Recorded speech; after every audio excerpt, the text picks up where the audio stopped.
नमस्कार दोस्तों, स्वागत है आपका आज के मुख्य समाचारों में। दोस्तों यहां पर आपको देखने को मिलेंगी सुबह से लेकर शाम तक की तमाम बड़ी खबरें, मुख्य समाचार, ब्रेकिंग न्यूज अपडेट्स के रूप में। तो दोस्तों आप सभी लोगों से रिक्वेस्ट है इस वीडियो को ज़्यादा से ज़्यादा लाइक और शेयर करें।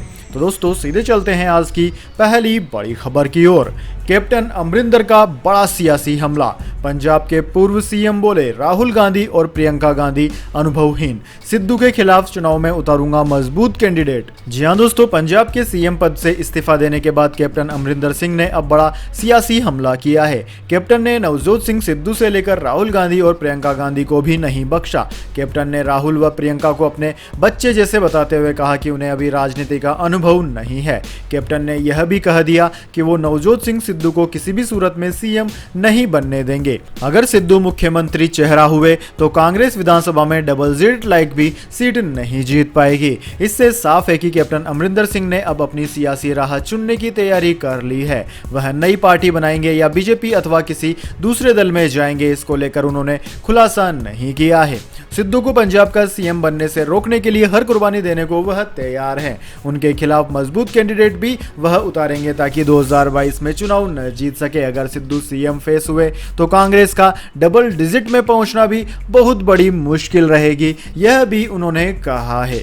इसके बाद दोस्तों अगली बड़ी खबर। आरबीआई गवर्नर शक्तिकांत दास ने सरकार को दी सलाह, कहा लगातार ग्रोथ चाहिए तो करना होगा यह काम। जी हाँ दोस्तों, भारतीय रिजर्व बैंक के गवर्नर शक्तिकांत दास ने सरकार को ग्रोथ को लेकर सलाह दी है। उन्होंने कहा है कि कोरोना महामारी के बाद सतत आर्थिक वृद्धि के लिए स्वास्थ्य सुविधाओं और बुनियादी ढांचा क्षेत्र में निवेश के साथ श्रम एवं उत्पाद बाजारों में सुधारों को आगे बढ़ाने की बहुत जरूरत है। दरअसल दोस्तों AIMA राष्ट्रीय प्रबंधन सम्मेलन में दास ने सतत वृद्धि और रोजगार के अवसर सृजित करने के लिए स्वास्थ्य, शिक्षा, डिजिटल क्षेत्र में ढांचागत सुविधाओं में निवेश बढ़ाने पर संबोधन दिया। दास ने कहा कि कोविड-19 महामारी ने उभरते और विकासशील देशों में सबसे ज्यादा गरीब और वंचित तबकों को प्रभावित किया है। हमारा प्रयास महामारी के बाद रहने योग्य और टिकाऊ वृद्धि सुनिश्चित करने का होना चाहिए। आने वाले समय में निजी खपत को टिकाऊ रूप से पटरी पर लाना महत्वपूर्ण होगा। यह ऐतिहासिक रूप से समग्र मांग का मुख्य आधार रहा है। आरबीआई गवर्नर ने कहा कि सबसे महत्वपूर्ण बात यह है कि सतत वृद्धि, मध्यम अवधि के निवेश, मजबूत वित्तीय प्रणाली और संरचनात्मक सुधारों के साथ आगे बढ़नी चाहिए। इसके बाद दोस्तों अगली बड़ी खबर। सबसे बड़े धर्म परिवर्तन रैकेट का भांडाफोड़, मौलाना अरेस्ट, विदेशी फंडिंग के हैं आरोप। जी हां दोस्तों, उत्तर प्रदेश के आतंकवाद रोधी दस्ते ने सबसे बड़ा गैर कानूनी धर्मांतरण गिरोह चलाने के आरोप में मेरठ के एक व्यक्ति को गिरफ्तार किया है। एडीजी प्रशांत कुमार ने बुधवार को बताया कि एटीएस ने मेरठ के इस्लामिक स्कॉलर मौलाना कलीम सिद्दीकी को मंगलवार रात गिरफ्तार किया। उन्हें सबसे बड़े गैर कानूनी धर्मांतरण गिरोह ऑपरेट करने के आरोप में गिरफ्तार किया गया है। प्रशांत कुमार ने बताया कि पाकिस्तानी खुफिया एजेंसी ISI की फंडिंग से संचालित किए जा रहे इस्लामिक सेंटर में मूक बधिर छात्रों का अवैध रूप से धर्म परिवर्तन कराए जाने के मामले में मुफ्ती काजीज जहांगीर आलम कासमी और मोहम्मद उमर गौतम की पिछली 20 जून को हुई गिरफ्तारी के बाद एटीएस इस मामले की जांच कर रही है। इस मामले में अब तक 11 लोगों को गिरफ्तार किया जा चुका है। एडीजी ने दावा किया है कि जांच में पता चला है कि उमर गौतम और उसके साथी को ब्रिटेन की एक संस्था अल फला ट्रस्ट से 57 करोड़ रुपए मिले थे, मगर वे उसके खर्चे का ब्यौरा नहीं दे सके। यह भी पाया गया कि कलीम सिद्दीकी अवैध धर्म परिवर्तन गिरोह में शामिल है और विभिन्न शैक्षणिक, सामाजिक और धार्मिक संगठनों की आड़ में वह पूरे देश में अवैध रूप से धर्म परिवर्तन का काम कर रहे हैं। इसके बाद दोस्तों अगली बड़ी खबर। मोदी का रूट टू अमेरिका, तालिबान के चलते अफगानिस्तान के ऊपर से नहीं गुजरा मोदी का विमान, पाकिस्तान के एयर स्पेस में भरी उड़ान।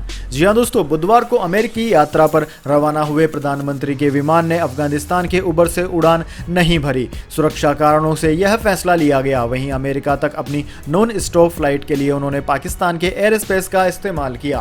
प्रधानमंत्री के साथ विशेष विमान में NSA अजीत डोभाल, विदेश सचिव हर्षवर्धन श्रृंगला समेत सरकार के उच्च अधिकारी भी अमेरिका रवाना हुए। सरकारी सूत्रों के मुताबिक प्रधानमंत्री मोदी की फ्लाइट के लिए पाकिस्तान का एयर स्पेस इस्तेमाल करने की इजाजत मांगी गई थी। इस्लामाबाद की तरफ से हामी भरने के बाद प्रधानमंत्री की फ्लाइट के लिए यह रूट तय किया गया।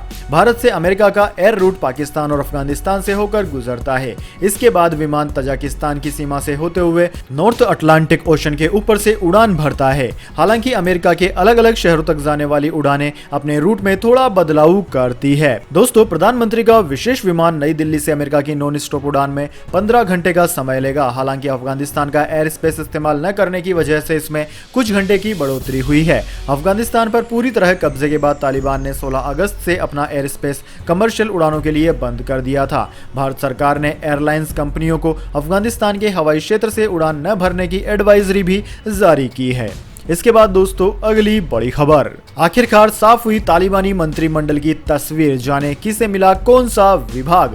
जी हां दोस्तों, अफगानिस्तान में आखिरकार तालिबान सरकार का गठन का काम पूरा हो गया है। रिपोर्ट्स के मुताबिक तालिबान कैबिनेट में विभागों का बंटवारा भी हो चुका है। इसके बाद संगठन के दूसरे कार्यालय की धुंधली तस्वीरें साफ हो गई है। वहीं इसी बीच काबुल में बैठे नेताओं ने जनता को जरूरी सेवाएं मुहैया करवाने के नाम पर नई सरकार का उद्घाटन समारोह रद्द कर दिया। तालिबानी सरकार में उप सूचना मंत्री ज़बीउल्लाह मुजाहिद ने अपनी प्रेस कॉन्फ्रेंस में तालिबान सरकार की फाइल कैबिनेट के बारे में विस्तार से जानकारी दी। इस बार की सरकार में कुछ अल्पसंख्यकों को जगह देकर तालिबान ने अपने ऊपर लग रहे सवालों का जवाब देने की कोशिश की है।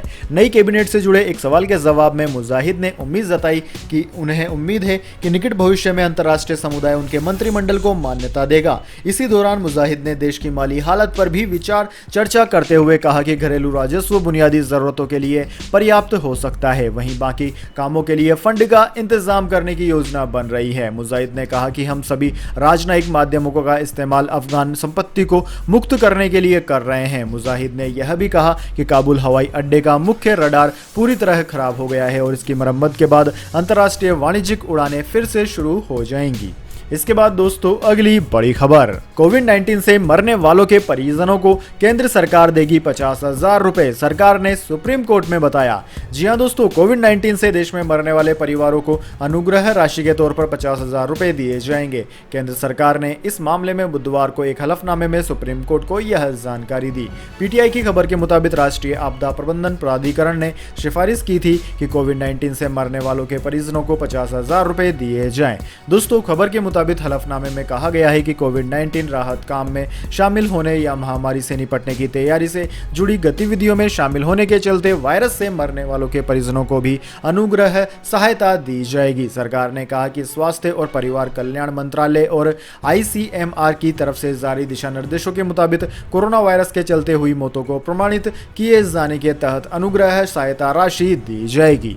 इसके बाद दोस्तों, अगली बड़ी खबर, हेरोइन की बड़ी खेप जब्त होने पर राहुल गांधी का केंद्र पर वार। बोले, क्या सैकड़ों परिवारों की बर्बादी के लिए सरकार नहीं है जिम्मेदार। जी हां दोस्तों, कांग्रेस के पूर्व अध्यक्ष और केरल के वायनाड से सांसद राहुल गांधी ने गुजरात के मुंद्रा बंदरगाह से बरामद किए गए करीब 3,000 किलोग्राम हेरोइन को लेकर केंद्र सरकार पर बुधवार को निशाना साधा। उन्होंने सवाल किया कि क्या इस जहर से सैकड़ों परिवारों के बर्बाद होने के लिए केंद्र सरकार जिम्मेदार नहीं है। राहुल गांधी ने ट्वीट किया कि देश को घुन लगा है और केंद्र सरकार मित्रों की गोद में सो रही है। क्या इस जहर से सैकड़ों परिवारों के बर्बाद होने के लिए केंद्र सरकार जिम्मेदार नहीं है। दोस्तों, कांग्रेस नेता ने सरकार पर उस वक्त निशाना साधा जब अधिकारियों ने मंगलवार को बताया था कि राजस्व खुफिया निर्देशालय ने गुजरात के कच्छ जिले में मुंद्रा बंदरगाह से 2,988.21 किलोग्राम हेरोइन जब्त की है, जिसकी कीमत 15,000 करोड़ रुपए है। इस बंदरगाह के परिचालन का स्वामित्व अडानी समूह के पास है।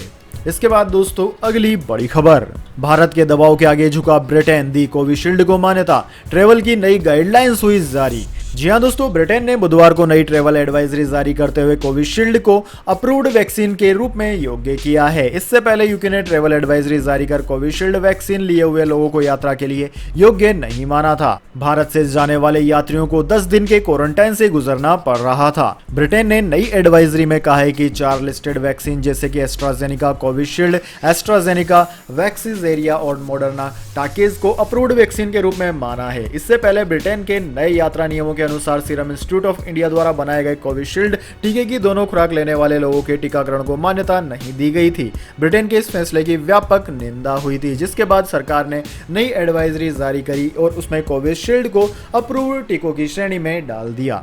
इसके बाद दोस्तों अब जान लेते हैं पूरी दुनिया और भारत में क्या है कोरोना महामारी की ताज़ा स्थिति। सबसे पहले दोस्तों बात करते हैं पूरी दुनिया की। तो दोस्तों पूरी दुनिया की बात की जाए तो पूरी दुनिया में इस वक्त तक इस महामारी से संक्रमितों का आंकड़ा 21,94,56,000 को पार कर गया है, जबकि दोस्तों इस महामारी से मरने वालों की संख्या 45,47,000 के पार है। इस महामारी से सर्वाधिक प्रभावित देशों की बात की जाए तो उनमें America, India, Brazil, United kingdom, Russia, Turkey, France, Iran, Argentina आदि देशों का नाम आता है। इसके बाद दोस्तों बात कर लेते हैं क्या है भारत के हालात, लेकिन उससे पहले मेरी आपसे एक छोटी सी रिक्वेस्ट है, अगर दोस्तों आपको अभी तक हमारी न्यूज़ पसंद आई है तो इसे एक छोटा सा लाइक ज़रूर दे दें, और अगर आपको पसंद नहीं आई है तो बेशक आप डिसलाइक भी कर सकते हैं, लेकिन दोस्तों लाइक और डिसलाइक ज़रूर कीजिए, क्योंकि दोस्तों यही हमारी मेहनत का फल होता है और इसी से हमें पता चलता है कि आपको हमारी वीडियो पसंद आई है या नहीं। तो दोस्तों जल्दी से जान लेते हैं क्या है भारत के हालात।